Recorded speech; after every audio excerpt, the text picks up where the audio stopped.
Hello everyone, आपका स्वागत है दीपू स्टिचिंग वर्ल्ड पर। तो चलो पहले पहले वाले वीडियो पे मैं आपको कटोरी वाले ब्लाउज़ की कटिंग बताया। चलो इस बार इसमें आपको कटोरी वाले ब्लाउज़ की स्टिचिंग बताता हूँ। तो सबसे पहले आपको सेफ्टी पट्टी काट लेनी है। जैसे कि आप लोग देख रहे हैं, सेफ्टी पट्टी को मतलब जोड़ना है। तो सेफ्टी पट्टी के नीचे वाले पार्ट्स को ऐसे जोड़ने के बाद फिर आप एक ऊपर से सिलाई चढ़ा लेंगे। जैसे ये अस्तर के तरफ ये सिलाई चढ़ानी है, कपड़े को उस तरफ पलटा के नीचे वाले, और फिर अस्तर पे सिलाई चढ़ाने के बाद फिर ये चारों तरफ से ये सेफ्टी पट्टी को जोड़ लेंगे। जैसे जोड़ रहा हूँ आप लोग देख रहे हैं हम। और चारों तरफ से जोड़ने के बाद फिर आप जब अस्तर की कटिंग करते हैं तो अस्तर की कटिंग परफेक्ट काटना और कपड़े को थोड़ा हल्का बड़ा ही काटना। काटने के बाद जैसे फिर मतलब सिलने के बाद चारों तरफ से ऐसे कटिंग कर लेंगे, मतलब छटानी कर लेंगे कपड़े को। और इससे क्या होता है, मतलब ऐसे में फिनिशिंग दिखता है। और प्रॉपर काटने पर छोटा बड़ा भी हो सकता है। सेफ्टी पट्टी तैयार हो गई है। इसके बाद अब चलो आपको पीछे बैक का मतलब बैक के पार्ट तैयार करने को बताता हूँ। तो सबसे पहले आपको ऐसे कपड़ा बिछा लेना है। जो सीधा पार्ट है वो अंदर की तरफ रहेगी, और मतलब ऐसे अंदर की तरफ सीधे पार्ट रहे, मतलब सीधा हिस्सा रहेगा। जो कपड़े का सीधा तरफ है वो रहेगा, और नीचे ऐसे चारों तरफ से मिला लेना है। और अस्तर तो मैं आपको जैसे पहले भी बताया हूँ कि आप कपड़े को थोड़ा हल्का बड़ा ही काटिएगा। तो फिर ऐसे मतलब नीचे सिलाई लगा लेनी है कमर की तरफ। कमर की तरफ सिलाई लगाने के बाद जैसे कमर पे सिलाई लग जाए फिर बताता हूँ आगे आपको। ऐसे चारों तरफ मतलब अच्छे से सिलाई लगा लेना है। एकदम सीधा सिलाई ही होना चाहिए, नहीं तो आपका कमर इधर उधर भी हो सकता है। मतलब कमर का वो जो नीचे वाला पार्ट्स होता है वो ऊपर नीचे भी हो सकता है, इसलिए आपको सीधी सिलाई करनी। फिर इसके बाद ये मतलब इस पर अपने को गला पलटा के बनाना है। तो इसमें आप ऐसे सिलाई मार सकते हैं अभी, और इसको आप आगे वीडियो में आपको पलटाने के लिए भी बताऊँगा। तो इसमें ऐसे चारों तरफ से सिलाई मार लेना है। चारों तरफ से सिलाई मार लेते हैं जैसे आप देख रहे हैं। सिलाई मारने के बाद फिर इसके बाद चारों तरफ से कटिंग कर लेंगे। कटिंग करने के बाद फिर छोटा छोटा कट लगा लेंगे। कि ये ध्यान रखेंगे कि मतलब कि जो कोना वाला पार्ट्स होता है उसमें अच्छे से कट लगाएं, और चारों तरफ से भी कट लगा लें। कोने वाले में कुछ अच्छा कट लगाएं ताकि गला जैसे गला पलटाने पर खिंचावपन नहीं आएगा ऐसे कट लगाने पर। तो चारों तरफ से कट लगाने के बाद फिर इसको पलटाने को बताता हूँ। तो आपको पलटाना है इसको कुछ इस प्रकार से, ऐसे बीच से हाथ डालना है, और क्या बोलते हैं, दोनों कपड़े को पकड़ के मतलब पकड़ के ऐसे ऐसा पकड़ लेना है और इधर से खींचना है। तो ऐसे में क्या होगा कि कपड़ा पलट जाएगा। पलटाने का बहुत आसान तरीका है ये, ऐसे पलट जाएगा। पलटाने के बाद फिर इसके बाद चारों तरफ से सिलाई लगाने के बाद फिर इसको कंप्लीट कर लेनी है। पीछे की पार्ट्स कंप्लीट करके फिर पीछे डॉट लगा लेनी है। तो ये ऐसे चारों तरफ से फिर इसके बाद चलो आगे आगे आगे के पार्ट तैयार करते हैं। तो सबसे पहले चोली मतलब कटोरी में डॉट बनाएंगे। जो कि ब्लाउज़ नाप दिए रहते हैं उसको नाप कर ब्लाउज़ का डॉट बना रहा हूँ। तो क्या बोलते हैं, ऐसे दोनों दोनों दोनों कटोरी में डॉट डाल लिया हूँ। डॉट डालने के बाद फिर मैं कटोरी को सीधा करके रख रहा हूँ जैसे आप देख रहे हैं। रखने के बाद फिर मैं वो जो ब्लाउज़ नाप दिए हैं उसमें फिर क्या बोलते हैं उससे नाप रहा हूँ। नाप लेना है आपको ताकि पता चल जाए कि अगर बड़ा हो तो उसमें आप सिलाई मार सकते हैं डॉट में, और अगर छोटा हो तो आप डॉट्स को खोल भी सकते हैं। फिर इसमें आप किनारे पट्टी में जॉइंट कर रहा हूँ जैसे आप देख रहे हैं। तो इसमें डबल सिलाई मारना बहुत ज़रूरी है क्योंकि ये खुलने का चांस बहुत ज़्यादा रहता है इसमें, इसलिए आपको इसमें डबल सिलाई मार लेनी है एकदम अच्छे से। फिर इसके बाद चलो इसकी सेफ्टी पट्टी जोड़ते हैं। तो सबसे पहले सेफ्टी पट्टी लगाएंगे। जैसे सेफ्टी पट्टी को ध्यान से लगाएंगे एकदम, मतलब मिला के सामने तरफ से, और ये जो हो मिला के एकदम लगा लेना है सेफ्टी पट्टी को। और देखो सेफ्टी पट्टी लग के तैयार हो गया है। कितना परफेक्ट लग रहा है एकदम फिनिशिंग के साथ। और फिर डबल सिलाई इसमें भी चढ़ा लेंगे। फिर दोनों पार्ट्स को तैयार करने के बाद ये दोनों सेफ्टी पट्टी का मतलब क्या बोलते हैं, दोनों सेफ्टी पट्टी का वो जो होता है हिस्सा उसको मिला लेंगे। फिर आपको सीधे मतलब उल्टे के तरफ क्या बोलते हैं उसमें कज वाला वो लगता है। तो उसमें आप कज वाला पट्टी लगाएंगे जो कि 2 इंच का ऐसे काट लिया हूँ। और ऐसे काटने के बाद ऊपर से जो क्या बोलते हैं कज वाली पट्टी होती है ऊपर से लगती है। ऊपर से ऐसे लगाने के बाद आपको एक बार उसको ऐसे मतलब छाटानी कर लेनी है। छटानी करने के बाद आपको फिर ऐसे मतलब सिलाई मार लेनी है ऊपर से एक बार। इसमें से क्या होता है कि फिनिशिंग लगती है ऊपर सिलाई मारने से एकदम। फिर आपने देख ले ऐसे मोड़ लेना है यहाँ पे। ज़्यादा चौड़ा भी नहीं बनाना है और ज़्यादा पतला भी नहीं बनाना है। और फिर ऐसे सिलाई मार लेना है। सिलाई मारने के बाद फिर नीचे वाले कपड़े को ऐसे काट लेना है। नीचे वाले कपड़े को काटने के बाद फिर आपको ऐसे फोल्ड करना है। अरे जब भी सिलाई करो तो धागा टूटता ही है बहुत ज़्यादा, मतलब वीडियो बनाए तो अब तो फिर ऐसे पलटा लेना है। तो ये ऐसे सिलाई मार देना है इधर से। सिलाई मारने के बाद आपको दिखाता हूँ, ऐसे सिलाई मार ले तो ये कज पट्टी बन गया है। कज पट्टी, इसमें कज पट्टी लगता है, मतलब कज होता है। और ऐसे चोली और से पूरी तैयार हो गई है। और क्या बोलते हैं इधर, अब आपको इधर बटन वाली पट्टी को बताऊंगा। हाँ, तो इधर मतलब आपको अच्छे से नाप लेना है कि कितने में क्या आ रहा है। चोली बड़ा तो नहीं हो गया मतलब, और छोटा ऐसे तो परफेक्ट आ रहा है। ब्लाउज़ जो नाप दिए हैं उस हिसाब से। और फिर आपको इधर से भी कपड़े को 2 इंच काटना है, मतलब 2 इंच का कपड़ा काटना है जो कि बटन वाला पार्ट बनेगा जिसमें बटन वाला। तो उसको भी ऐसे, तो बटन वाले पार्ट्स को उल्टे तरफ से लगाते हैं, उल्टे तरफ से। कहाँ गया पता नहीं। हाँ, तो इसको ऐसे रख लेना है, फिर ऐसे उल्टा रख लेना है। उल्टा रखने के बाद फिर आपको सिलाई मार लेना है, जैसे आप देख रहे हैं। सिलाई मारने के बाद फिर ऊपर से कट छटानी कर लेनी है। फिर आपको ऐसे फोल्ड करना है। देखिएगा इसमें कपड़ा निकला हुआ ना दिखे, कपड़े जो भी कपड़ा निकला हुआ दिखता है उसको अंदर डाल दें ऐसे, और फिर सिलाई मार दें इसमें।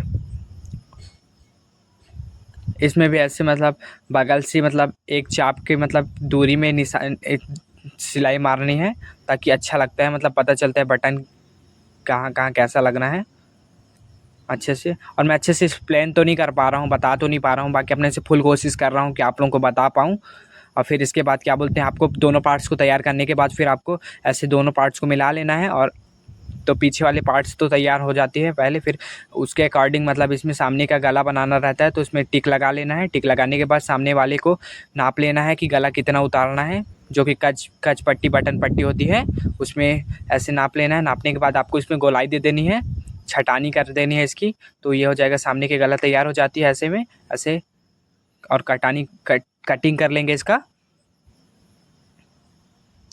कटिंग कर रहे हैं दोनों को। कटिंग करने के बाद मतलब दोनों को कटिंग कर लेनी है अच्छे से एकदम। और देखिएगा इसमें अच्छे से मतलब गले को एकदम शेप से भी दीजिएगा, नहीं तो गला आपका गड़बड़ा सकता है, इसलिए एकदम शेप से देना है। तो आप लोग देख रहे हैं जैसे मैं एकदम शेप से गोलाई दे दिया हूँ। कितने गोल, मतलब गोल गले बनाने हैं तो एकदम गोल शेप दे दिया हूँ। ऐसे दोनों को मिला के देख लेना है कि बढ़िया आ रहा है आगे वाले पार्ट्स और दोनों पार्ट्स को। फिर इसके बाद आपको उसमें पैपिंग लगा देना है। तो पैपिंग बना रहा हूँ, कपड़े का ही पैपिंग बना रहा हूँ इसमें। अगर पैपिंग आपको नहीं आता होगा तो आप मेरे को कमेंट्स करके बता दीजिएगा, तो मैं एकदम पैपिंग का ही एक वीडियो अलग से डाल दूंगा। दोनों में पैपिंग लगा लेना है, जैसे आप देख रहे हैं इसमें पैपिंग लगा रहा हूँ। पैपिंग लगाने के बाद इसमें पैपिंग उतने अच्छे से बनाते हुए तो नहीं दिख रहा है, पैपिंग इसलिए मैं कह रहा हूँ कि अगर आपको नहीं समझ आ रहा है तो आप मेरे को कमेंट्स कर दीजिएगा, तो मैं एकदम अच्छे से बता दूंगा पास से डिटेलिंग से। तो दोनों पैपिंग लग चुका है। दोनों पैपिंग लगाने के बाद देखो कितनी फिनिशिंग से पैपिंग, एकदम पतली पैपिंग बनी हुई है। दोनों में पैपिंग लगाना है।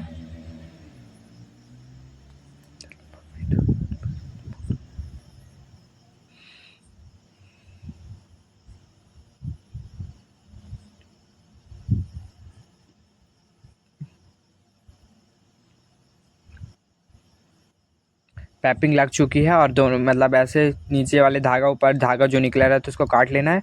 तो देख रहे हैं आप गला कितना परफेक्ट बना है। तो फिर इसके बाद पीछे वाले पार्ट्स को, पीछे वाले पार्ट और सामने पार्ट को जोड़ना है, मतलब उसके शोल्डर को तो ऐसे बिछा लेना है। इसके बाद आपको सामने का पार्ट को ऐसे उल्टा करके जोड़ना है। तो ऐसे रख लेना है चारों तरफ से बराबर। फिर आपको ऊपर एक सिलाई मार लेनी है। सिलाई मतलब ऊपर में ही सिलाई मार लेनी है। सिलाई मारने के बाद आपको नाप के, मतलब नाप के बनाना है, आपको नाप लेना है।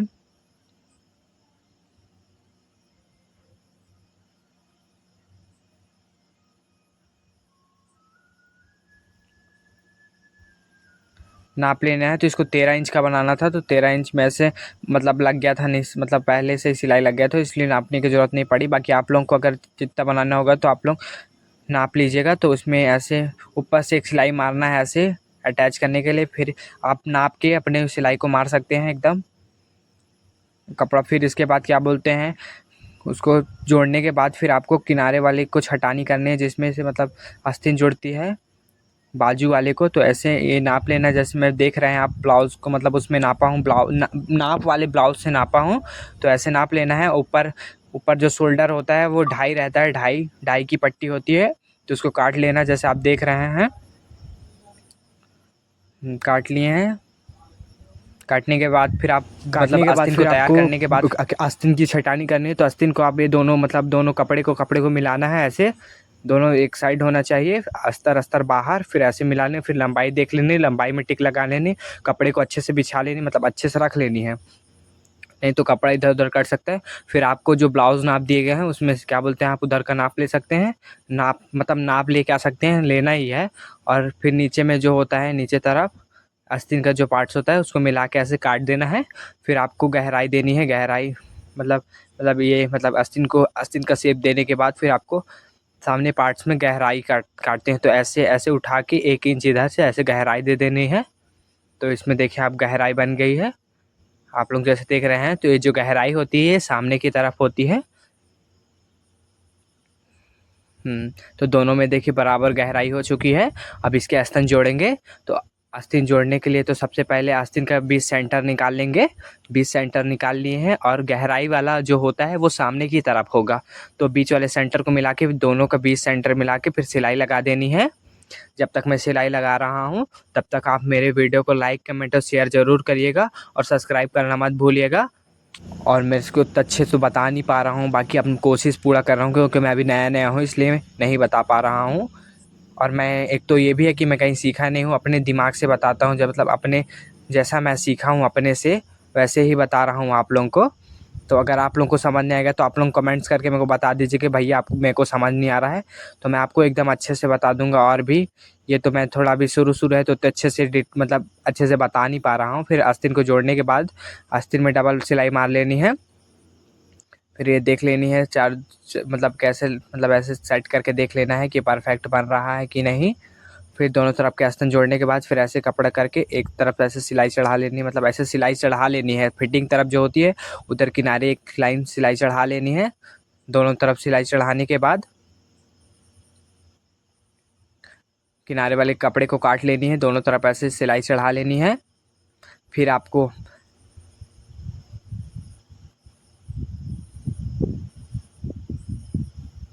ऐसे बिछा लेना है जिसमें आप फिटिंग का निशान लगाएंगे। तो सबसे पहले देख लेंगे बटन जिस तरफ कज होता है तो कस तरफ वाले को नाप में ऐसे टिक लगाना है। और क्या बोलते हैं, इधर जिधर बटन लगता है बटन वाले से बटन तरफ की कमर की निशान लगानी है। इससे फिटिंग बहुत परफेक्ट आती है। तो ऐसे टिक लगा लिए हैं। और फिर क्या बोलते हैं, ऐसे ही सीने का नाप लेंगे। सीने का नाप, ये नाप ऐसे ब्लाउज से भी नाप सकते हैं और क्या बोलते हैं ऐसे आप इंची टेप से भी नाप, दोनों से नापेंगे तो ज़्यादा अच्छा रहेगा, ताकि दोनों का नाप पता चल जाएगा। फिर ऐसे सीने का भी वैसे ही नाप लेना है, जैसे आपको कमर में लिए हैं वैसे ही सीने का नाप भी वैसे ही लेना है। फिर आस्तीन को आप इस ऐसे करके लेंगे तो ज़्यादा अच्छा रहेगा, क्योंकि इसमें अच्छी फिटिंग समझ आती है। फिर आपको ऐसे देख लें, लाइन ड्रॉ कर लेनी है। फिर ऐसे स्केल के माध्यम से लाइन ऐसे ड्रॉ कर लें।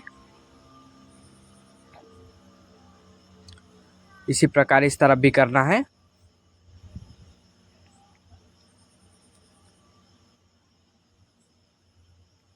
इससे बहुत अच्छी फिटिंग आती है, मतलब आसान तरीके से फिटिंग लग जाती है। और किसी किसी का फिटिंग थोड़ा इधर उधर होता है फिटिंग, मतलब जैसे कि फिटिंग इधर उधर ही आता है, ऐसा होता है। और आप कभी कंफ्यूज मत होइएगा, किसी किसी का फिटिंग इधर उधर आता है। फिर ऐसे फिटिंग करने के बाद आपको ब्लाउज़ को ऐसे लेना, जो नाप दिया गया है ब्लाउज़ उसमें आप ऐसे भी नाप सकते हैं, ऐसे नापना, दोनों ही नापे ताकि आपको अच्छे से परफेक्ट फिटिंग पता चल जाए। इसमें से थोड़ा सा बड़ा हो गया है तो इसमें अपन फिटिंग कर लेंगे। तो चलिए गाइस, जब इसका फाइनल लुक आपको दिखाएंगे आगे। ये ब्लाउज़ कंप्लीट हो चुका है और आस्तीन में भी ऐसे ही नाप ले लेंगे। इसके आस्तीन में छोटा छोटा रिफिल बनाना था तो ऐसे मैं बना लिया हूँ। तो आपको इसका तो नहीं दिखाया हूँ, इसमें पीछे डिब्बे आकार का बना था। तो चलेगा इसका फाइनल लुक दिखाता हूँ। तो ये रहा ब्लाउज़, देखो एकदम परफेक्ट बना हुआ है, एकदम मतलब क्या बोलते हैं फिटिंग वाला। और इसमें ऐसा आस्तीन है। तो आपको कैसा लगा, आपको आसानी तरीके मेरी वीडियो कमेंट्स करके ज़रूर बताइएगा। धन्यवाद।